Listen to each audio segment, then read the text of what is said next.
Aslamo.alikum. Welcome back to our deep dive, focusing today on source material related to the fascinating book True Courtroom Stories, researched by Mr. Zahir Ahmad Mir. And as you mentioned, we're picking up with the sources you've provided labeled as episode 125. Our mission today is really laser focused. We're looking at one single yet absolutely universal principle of justice. Okay, let's unpack this because it's a big one. Our topic is the indispensable requirement of a voluntary confession. We're going to be digging into the profound chasm that separates an admission of guilt that is freely given. Genuinely given. Right, genuinely given, and one that is coerced or threatened or forced in any way. I mean, this is really the difference between true justice and just expediency. It is, and it's an exploration that, spans continents, legal eras, and cultural foundations. The sources you provided draw this remarkably clear blueprint. They show how this one principle of voluntariness is protected across not one, but three really distinct legal traditions. Oh, what are those? Well, you have the ancient principles found in Islamic law, then the modern sort of global context, which we often see represented by the Miranda Doctrine. Ah, okay. And finally, a specific regional constitutional context, which is Pakistan's Article 14.2. So this isn't just about parsing some, dry procedural code. We're dealing with a universal moral standard that underpins the entire judicial enterprise. The core question we're tackling is, well, it's almost existential. Why is protection against forced confessions a non-negotiable universal requirement? Why do you see it regardless of whether you're looking at constitutional law, procedural rules, or deeply held religious ethics? What makes this one protection so sacred across the entire human legal landscape? That's the crux of it. And I think that to truly get it, we have to first acknowledge the central and often overwhelming role that confessions play in securing convictions. Historically, a confession is seen as the ultimate piece of evidence. The silver bullet. The silver bullet, exactly. A complete and utter surrender of one's legal defense. So because of this immense power, if the methods used to get that admission are tainted or flawed or abusive, the entire judicial outcome is necessarily poisoned. So where do we start? We have to start by analyzing this profound philosophical statement that the sources point to, because it acts as the absolute foundation for all the procedural and constitutional protections that follow. Right, that philosophical bedrock, it's where the discussion has to begin because it really sets the moral expectation for the state. And this is where it gets really interesting because the source material gives us this powerful statement. It's almost a moral decree that anchors everything else. It says very simply, a coerced confession has no legal soul. That statement it's not just a regulatory warning. It is an extraordinary philosophical claim about the very nature of legal validity. When a judge is considering a confession, they're not just looking at a statement of facts. No. They are analyzing a fundamental legal act performed by the accused. And if that act lacks this essential ingredient, it's rendered completely meaningless. I'm stuck on that phrase, legal soul. What precisely does it mean for a legal act, a confession, to possess a soul? We get it with contracts. If consent is forced, the contract is void. We understand authenticity in art. If it's a forgery, it's worthless. But a legal soul, that seems to imply a deeper intrinsic validity that goes beyond just procedural correctness. You've hit on the precise distinction. The legal soul refers to that intrinsic validity, the foundational integrity, and the required truthfulness for an admission to even be considered evidence to form the basis of a verdict. A confession, as an act of, self-condemnation, it has to stem from a place of genuine free will. If that will is compromised, the act itself is hollow. So the state isn't just worried about using bad evidence. They're worried about whether it even exists at all in a morally and legally meaningful way. Precisely. If a confession is forced, it is, legally speaking, an empty shell. And there are two massive consequences for this loss of soul that dictate why it has to be excluded. The first one is pragmatic reliability. Right. A person will say anything under pressure. Anything. A person under duress, physical pain, psychological torture, overwhelming threat will confess to absolutely anything, whether it's true or false, just to make the suffering stop. The coerced statement is inherently, fundamentally untrustworthy. And the second consequence, which feels far heavier, is the moral one, the one tied to fairness. Exactly. The second consequence is fairness and dignity. Using the power of the state to force an admission violates basic human dignity. It shifts the state's role from an administrator of justice into, an oppressor. The courts recognize that to tolerate that kind of conduct is to taint the entire justice system. So the statement gets excluded not just because it might be false, but because it was obtained by an immoral, illegal act. And this foundational philosophical principle, this ratio, is the engine behind the doctrine that I think many of our listeners will know, the fruit of the poisonous tree.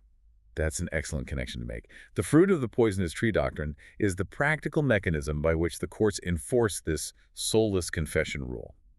If the initial coercion, the police misconduct, is the poisonous tree, then the confession and any evidence subsequently discovered because of that confession are the tainted fruit. So, if the confession lacks a legal soul, it invalidates not just the statement itself, but often everything that follows from it. Everything that's derived from it, yes. Which means the state can't commit an illegal act, extract an admission, and then try to clean up the mess by finding corroborating physical evidence later on. The taint, it remains. It mandates exclusion, absolutely. This is why the doctrine is such a profound firewall. It signals that procedural integrity and respect for human rights are paramount. The state cannot benefit from its own wrongdoing. This philosophical ratio is the core reason why the true courtroom stories you are reading are so dramatically compelling.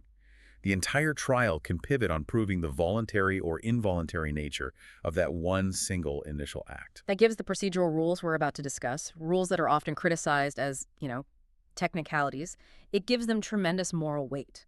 They are the tools designed to proactively protect the sacred legal soul from the very beginning. Indeed. If the system demands voluntariness, it absolutely has to provide safeguards against the environment that destroys voluntariness. Okay, so let's move from that deep philosophical ratio to a concrete, internationally recognized example, the global context, which is represented most famously by the Miranda Doctrine. Miranda is the perfect modern transition. It takes that abstract ancient idea of voluntariness and translates it into a very specific, actionable set of police procedures. Procedures designed to mitigate the inherent coercive pressures of state power. What stands out to me about Miranda is that it's so often reduced to just a line of movie dialogue, you have the right to remain silent, but it's actually a preventative legal shield. How exactly does it function as a mechanism to protect that voluntariness principle? Well, we have to look at the context in which the rule was born. The U.S. Supreme Court, back in the 1966 Miranda v. Arizona case, recognized that custodial interrogation, which just means questioning someone after they've been formally arrested and deprived of their freedom, is inherently coercive. Inherently? Inherently. The suspect is isolated, they're in a strange environment, and they're facing the full machinery of the state. And without external support or, knowledge of their rights, that isolation can very quickly become psychological duress. Precisely. The suspect might feel they have no other option but to talk. So Miranda writes, the right to remain silent, the warning that anything said can be used against them, and the right to counsel. These are the court's response to that power imbalance.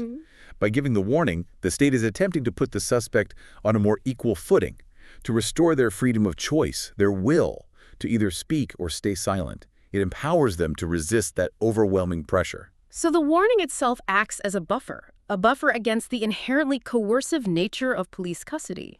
It ensures that any subsequent choice to speak is an informed choice, and that, in turn, validates its legal soul. That is the prophylactic function of the rule. It's a protective layer. If the police fail to administer the warning, the law simply assumes, it doesn't even bother to investigate if actual coercion happened, it just assumes the confession was tainted by that custodial environment. Wow. And so the confession is excluded automatically. It's all about protecting that foundational principle of voluntariness. That brings up a common point of confusion. A lot of people assume Miranda only applies if you've been arrested, but the core trigger is actually the combination of custody and interrogation. Isn't that right? That is an absolutely critical point. If you're questioned on the street by an officer during a routine traffic stop, you aren't in custody, so Miranda doesn't apply. If you're arrested and you're put in a cell but nobody is questioning you, again, Miranda doesn't apply. It is that specific moment when the state's coercive power is fully exerted, when you are deprived of your liberty and you are subjected to questioning, that the Miranda warnings become mandatory. That is the exact moment the legal soul of a potential confession is most at risk. And the court doesn't just demand that the rights be read from a card. They demand the suspect must understand and then voluntarily waive those rights. That is an enormous burden to place on the prosecution. It is. The prosecution has to demonstrate, using what's called the totality of the circumstances test, that the waiver was knowing, intelligent, and voluntary. You have to ask, was the suspect impaired? Did they speak English? Were they a juvenile? I mean, if the suspect is too impaired, say through intoxication or a mental disability or a severe injury, to truly grasp the consequences of waiving their rights, then the subsequent statement cannot be voluntary. Because there's no comprehension. Exactly. That lack of comprehension means the act of speaking doesn't possess the requisite will to constitute a legal act. So this is where the rigidity of the Miranda rule, you must give the warning, meets the flexibility of the voluntariness test. The rule is rigid, but the waiver analysis is flexible, asking, did they really understand it? Precisely. And here we see the strict application of that legal soul ratio we talked about. The implication of Miranda is that if this established warning procedure is not followed, the confession is just deemed coerced or lacking a legal soul, and it's therefore inadmissible. And this is key. Even if external evidence later suggests the suspect was factually guilty and told the truth, Right. the procedural failure kills the evidence, because the integrity of the state's conduct is deemed more important than securing a conviction in that specific instance. It's powerful stuff. It really demonstrates how a 20th century American ruling became, in many ways, the gold standard for due process internationally, all about protecting individual dignity against institutional power. But this principle of voluntariness is clearly much, much older than 1966. So decades, centuries older. And that realization requires us to pivot away from modern constitutional law and look at how older, deeper ethical traditions handle this exact same conflict between the interests of the state and the will of the individual. Let's do that. Let's shift our focus to historical and religious legal traditions. Your sources highlight the requirement that a confession must be voluntary within the framework of Islamic law, using the term iqrar. This comparison is crucial. It shows the universality of this ethical concern for the, let's call it the sanctity of a confession. When we look at Islamic jurisprudence, the concept of iqrar, which means confession or affirmation, is highly regarded. It's seen as a powerful form of self-purification and a direct path toward establishing truth, and it often alleviates the burden of proof on the prosecution. So if the admission is treated almost as this sacred, self-imposed judgment, then the standards for ensuring its sincerity must be incredibly high. They are. In many cases, they exceed modern requirements. The ethical mandate is absolutely paramount. The focus is on making sure the iqrar is not just procedurally clean, but that it is fundamentally sincere and freely chosen. The scrutiny goes far deeper than just reading a warning from a card. It addresses the confessor's internal state and their sustained intention. Can you elaborate on that? What are some of the conditions that were historically imposed on an iqrar to ensure that sincerity and free will? Certainly. Islamic law demands several key conditions. First, the confessor must be of sound mind, meaning fully competent in understanding the full implications of their statement. Second, the confession must be made without any coercion, and that includes physical, psychological, or even economic inducement. Okay. And third, depending on the severity of the crime, the confession might need to be repeated multiple times, perhaps on separate occasions and maybe even before different judicial figures. Why the repetition? That seems highly unusual compared to modern legal practice. The requirement for repetition is a safeguard. It's a safeguard against a confession being the result of a momentary burst of emotion, or passing despair, or some temporary compulsion. By requiring the confessor to affirm the iqrar persistently, over time, the system is seeking confirmation that the admission is deeply rooted in the confessor's sustained free will and moral certainty. It's a test of its resilience against changing internal states. That is a fascinating contrast with the Miranda standard. Miranda focuses on the state's actions. Did the police follow the protocol? But iqrar seems to focus so heavily on the confessor's subjective capacity and their enduring intention. That's the key distinction for our deep dive today. While Miranda imposes a shield against state power, iqrar imposes these rigorous conditions to confirm the confessor's moral freedom and intent. And furthermore, in many interpretations, if the confessor retracts their statement at any point before the judgment is passed, the iqrar is instantly invalidated. Really? Regardless of why they retracted it. Regardless, the will to confess must remain freely present until the very end. So if there is any suspicion of duress, or even if the will just wavers, the confession is immediately discarded.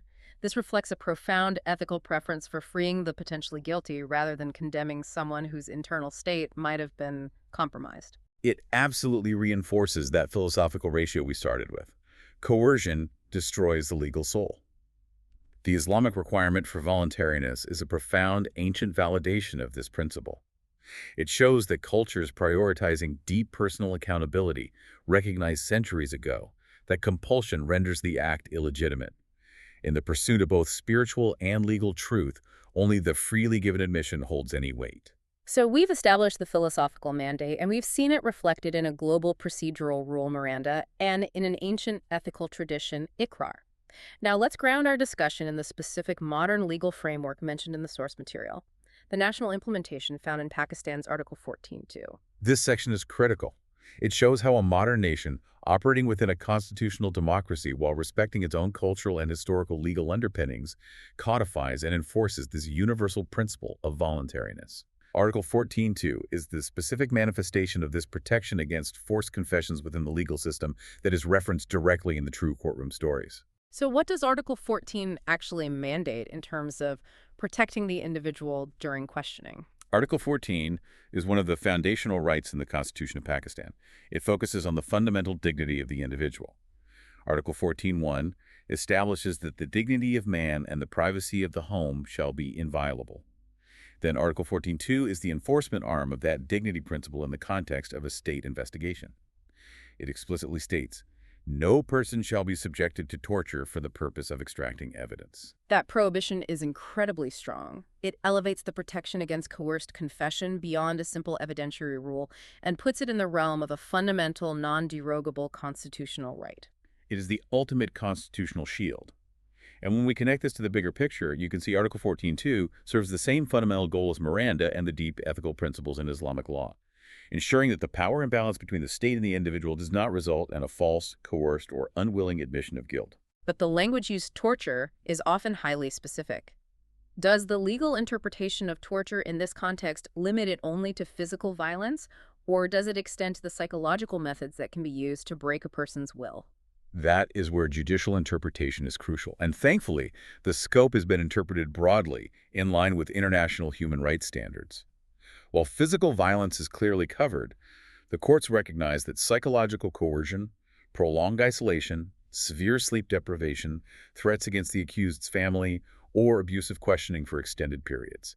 These are all methods intended to extract evidence by overbearing the will. So they fall under the definition. These methods, designed to destroy free will, absolutely fall under the constitutional prohibition of torture. So violating dignity and destroying the legal soul of a confession are legally synonymous under Article 14. Exactly. The legal structure understands that a forced confession isn't just unreliable. It is a crime committed by the state against the individual, a violation of your dignity. By enshrining this prohibition, the state legally binds itself and its agents, the police, investigators, magistrates, to reject any evidence obtained through these illicit means. The outline referenced a specific detail about Article 14.2, prohibiting the exhibition of the body.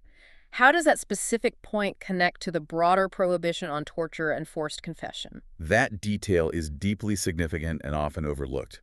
The full text of Article 14.2 often includes the protection that no person shall be subjected to exhibition or public display. This is a crucial addition that prevents humiliation and degradation as a means of coercion. Historically, public shaming or the forced display of an accused person's body. Like a perp walk. More than that, perhaps showing marks of injury or stripping them of clothing, it was a psychological tactic used to break resistance and extract a confession out of sheer shame or despair. That adds a profound layer of protection against the non-physical, dignity-crushing tactics of intimidation. It's a constitutional defense against humiliation when it's used for the purpose of evidence extraction. Absolutely. It ensures that the police are mandated not only to avoid physical harm, but also to ensure that their methods of investigation respect the inherent dignity and self-respect of the person being questioned. Any method that overbears the free will of the suspect nullifies the resulting confession under Article 14.2. It is the domestic legal instrument that rigorously protects the legal soul of the confession, placing the burden firmly on the prosecution to prove that the confession was genuinely voluntary. Made without inducement, threat, or promise. Correct. And this constitutional foundation informs the practical reality of the courtroom stories you're reading. In Pakistan, confessions made while in police custody are often viewed with profound suspicion precisely because of this constitutional mandate. So they're inherently suspect. They are. The law views a police custody confession as inherently suspect because of the coercive environment. Therefore, for a confession to be admissible, it is often required to be recorded by a judicial magistrate under a specific law, Section 154 of the Criminal Procedure Code. This process takes the accused out of the police environment and places them before a neutral judicial officer. And that officer has a job to do. A very important one. They must satisfy themselves that the accused is speaking freely, without the fear of the police officers who brought them there. So that moment, that removal from the police station to the magistrate's chambers, is the state's attempt to guarantee the restoration of the legal soul before the admission is formally recorded. It is the practical, procedural guarantee that Article 14 demands. The magistrate has to take all necessary steps to ensure the confession is voluntary. That includes asking the accused if they've been threatened or coerced and giving them time to reflect, away from any police influence.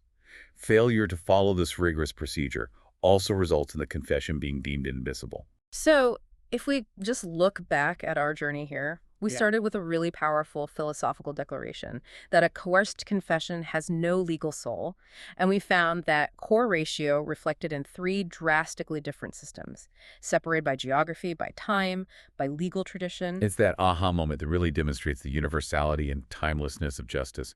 We saw the principle reflected in the global procedural rule of Miranda, which creates a protective shield against the pressures of custody. Mm. We saw it in the ancient ethical standard of Islamic law, iqar, which demands the confession reflect the confessor's sincere and persistent free will. And we saw it in the modern constitutional guarantee of Article 14.2, which explicitly prohibits torture and humiliation based on the inherent dignity of the individual. And the common thread running through all of these diverse systems is this fundamental concern for two inseparable concepts: the reliability of the evidence and the morality of the state's conduct in acquiring it. That is the synthesis. The integrity of the state's behavior is being judged right alongside the guilt of the accused. The strength of any justice system, I believe, is measured not by how easily it convicts the guilty, but by how rigorously it protects the fundamental rights and human dignity of the accused. The requirement of a voluntary confession is the ultimate test of fairness. It's an acknowledgement that if the state is allowed to break the will of the accused, the entire system is rendered tyrannical and untrustworthy. It's a recognition that even if a suspect is demonstrably guilty, their conviction has to follow a process that respects their inherent humanity. Otherwise, like we established early on, the state hasn't achieved justice. It has simply performed an act of violence under the color of law. And that is corrosive to the very foundations of the legal system itself. And that integrity is why the rules must be so strict, why they lead to the exclusion of evidence. If a confession lacks that legal soul, if it was coerced, the courts are obliged to reject it, even if, later on, external evidence suggests the statement was factually true. The means used to obtain the evidence are just too damaging to the constitutional and moral fabric of the legal system to be overlooked. That is the immense heavy lifting being done by that core philosophical ratio. And these constitutional, procedural, and philosophical protections are exactly what make the True Courtroom Stories, researched by Mr. Zahir Ahmad so compelling. I mean, the entire courtroom drama so often hinges on this complex, critical battle over whether the confession was genuinely voluntary, Or not. or whether the state crossed that line and compromised the legal soul of the admission, necessitating its exclusion. The fate of the accused often rests entirely on that single moment of admission. And the role of the defense lawyer in these high-stakes stories is often to trace that line of coercion, to show precisely where the procedural protections of Miranda or the constitutional guarantees of Article 14.2 or the ethical demands of iqar were violated. That moment of truth, when a judge rules a confession inadmissible, is the system affirming the paramount importance of dignity and voluntariness over mere expediency. That has been a genuinely deep dive into a concept that underpins justice in every corner of the world. Thank you for helping us unpack all of that detail, spanning philosophy, international law, and regional constitutional mandates. My pleasure. It's a powerful set of sources that truly demonstrates the ethical consistency required for legitimate governance. And thank you, the listener, for providing the fascinating sources that guided this deep dive. Before we close, this raises an important final question for you to consider, and it builds on the complexity often found in the True Courtroom Stories. If legal systems globally agree that a coerced confession is inherently soulless, should the focus always be exclusively on preventing official coercion, police pressure, physical duress, or a lack of Miranda warnings? Or should we also consider what deeper societal pressures might compromise a person's free will to confess? Think about situations involving duress imposed by family or economic desperation, or the desire to shield a loved one from suspicion. Do these pressures, which exist outside the police station, constitute a form of coercion that also taints the voluntariness and legal soul of a statement, even if no police officer technically violated a statute? It's a challenge to the traditional rigidity of the legal definition of free will that continues to be debated in appellate courts worldwide.